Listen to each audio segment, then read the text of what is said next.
Which pill are you going to take today and when? Let's talk about microdosing schedules.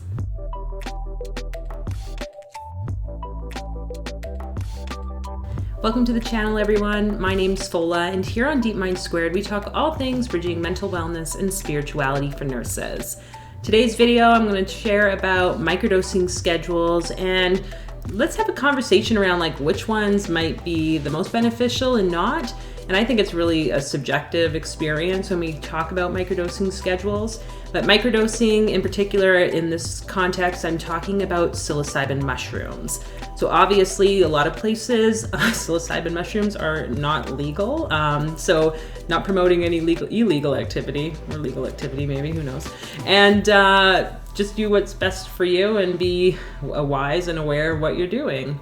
I think this is an important conversation to have, though, from that harm reduction standpoint, because so many people are turning, especially nurses, let's be honest, to plant medicines. Before we get into all that, make sure you hit that subscribe button and the notification bell so that you're updated on future video releases. And I have lots of other videos talking about microdosing or macrodosing mushrooms and other plant medicines, kind of give you an idea of what that's all about and what are the benefits of doing it. In this video, I'm going to share 4 different dosing protocols that are pretty common and some that I've found to be pretty helpful on my own healing journey. The first one I would say would be the Famine Protocol. So this is that like basic dosing schedule where you're basically going through a 3-day cycle. So with this protocol, you would take the microdose on day 1, then you'd have your day 2, which is kind of this like transitioning stage.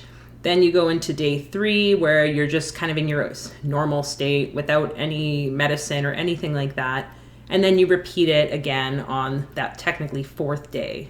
So that's where it's every 3 days you're going through this cycle. And so as you go through, it might be helpful to put this on a calendar because every day is going to be jumping, or every week it'll be changing the days that you're taking it.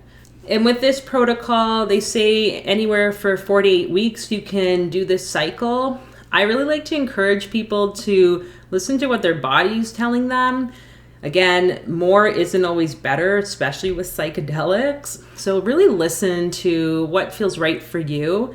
I think too, there's some more research coming out about the longer term effects of microdosing might have something to impact on like our cardiovascular functioning. So just want to be really mindful if you have any other underlying medical concerns or something like that. Talk with your doctor or someone that, can do some of those checks with you, because it's super important that we take care of all of ourselves. But you would do this protocol anywhere from 4 to 8 weeks, and then of course you want to have a break. And why do you want to have a break? Well, integration, which I've made other videos about that. You can check those out. The importance of integration with any type of plant medicine work. The second protocol that's pretty common is the Stamets Protocol. And this one combines not just the psilocybin mushrooms, but also vitamin B3 or niacin and lion's mane mushroom. Lion's mane mushroom is actually really, really powerful. There was a period of time I was taking that. It helps a lot with like cognitive impairment, boosting your memory, boosting your cognitive functioning. There's lots of research they've done showing how it helps people, especially with like cognitive impairment like dementia, Alzheimer's, and all that stuff. So definitely this stack, as they call it, the Stamets stack or whatever, very potent way to utilize mushrooms. And I was reading somewhere once, I like it. It's kind of like the psilocybin mushrooms and the lion mane mushroom together help to not only like rebuild these new sort of neural pathways in the brain, but also to then like really fortify them so that they stay that way. So you're getting a lot of benefit. But I believe my understanding from what I've also read about this is with the niacin, you just have to be mindful when you take it. So make sure you watch some other videos about this whole Stamets protocol or Stamets stack. And also make sure that you like read up on it, because if you have other underlying medical things, I think like diabetes, that can also impact how your body interacts with niacin. With this particular dosing schedule, people take the mushrooms for 5 days and then they take 2 days off. Or I've also read it for like 4 days on, 3 days off. And then you're basically like really like stacking that medicine inside of you and then taking a period of a bit of integration. And you could do this for about 4 to 6 weeks. I think if you're taking that much, probably makes sense to go at like a 4-week interval and then take maybe another 4 to 6 weeks off. So it really depends on what you're thinking and what you need, what your intentions are. The benefit from mixing with that Stamets protocol or that Stamets stack is that it's going to support like a lot of the brain functioning, not just the conscious up-leveling or whatever you want to call it, deepening of emotional healing and all that you might get with the first Famine Protocol. What I also encourage people to do is intuitive dosing. Let's call it that. Intuitive scheduling, if I even can call it a schedule at that point.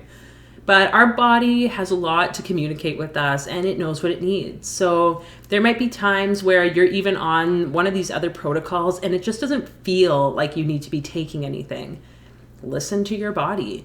I know people who do take, a dose every once in a while because that's just what works for them and it helps to support them on their healing journey. So intuitive dosing or just really going with the flow of whatever is might be a great opportunity for you to ease in. Because let's be honest, I think 5 days on, 2 days off seems a little much. And lastly, I want to share one thing that I've been kind of working with and seeing a lot of support for other people was with the different forms of creating schedules based on symbols and runes and other magical kind of fun things. And so there's this really great book by Tom Hatsis, who's an academic historian on psychedelics and all these cool things. And he has this book called Microdosing Magic, a psychedelic spell book. So hopefully you could see that there. It is just, there's his name too, so you can actually see Tom Hatsis. Really, really great book. Totally interesting. You can see different ways in which you can utilize like magic and ritual or ceremony, as well as any form of plant medicine. Again, I say plant medicine. In this case, you can utilize cannabis, right? I think I've microdosed often with cannabis. It's a little bit different.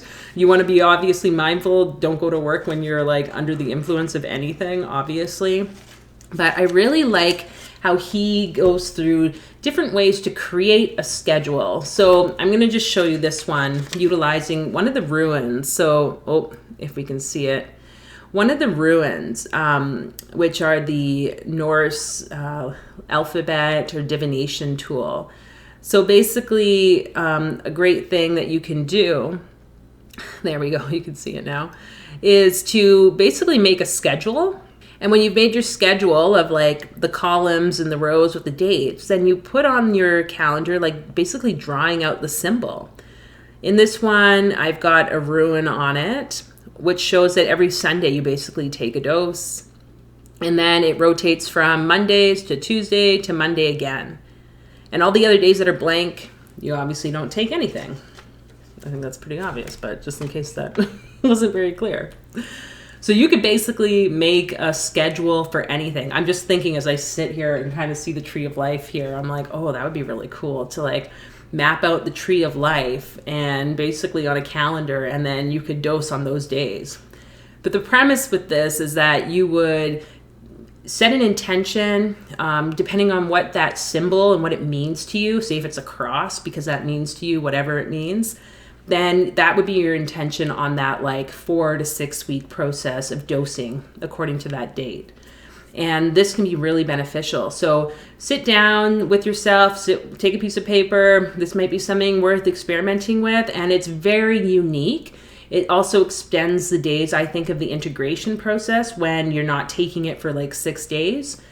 Some people might say there would be no benefit to that. I'm really not sure, I guess, until more research is done. But I really do believe that it's our intention going into any of this medicine work that makes the biggest impact. So let us know in the comments, what are your favorite dosing schedules when it comes to microdosing, and which ones of these have worked for you or haven't, because definitely important we have these conversations. And feel free to share this video with anyone you think might find it beneficial, and feel free to like that with that thumbs up, whatever button it is. And I'll catch you all in the next video, okay? Take care.